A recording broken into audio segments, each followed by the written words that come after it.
Cebisan ni yang makan. Tadi dia tak nak makan.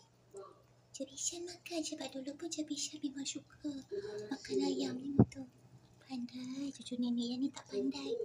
Yang ni tak pandai. Jangan kacau sayang, kalau nak makan, makan. Makan sayang. Ini kita buat food tasting.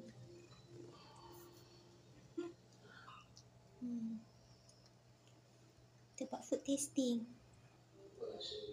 Makan ya. Cibi je yang makan. Nanti dia berak pun lawas. Ini patut kena makan. Berak selalu busuk. Pandai cucu nenek makan. Makan sayang. Makan sayang. Tak mau. Sombong. Tinggal sikit tu je.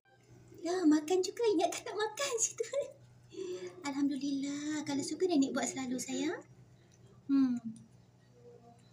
Sedap. Tapi labunya tak berapa manis lah. Makan sayang, makan.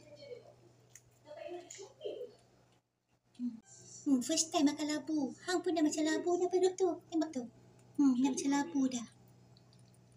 Sekejap lagi kita nak dekat mami pula. Makan sayang. Tu kan berhabiskan. Makan juga dia labu sayung tu. Labu sayung. Labu gemuk tu. Entahlah. Sedap lah tu. Licin lah habiskan.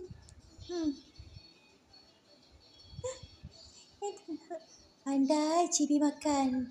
Cibi makan labu. Cibi pun dah macam labu. Licin lah bunyi-bunyi pinggan.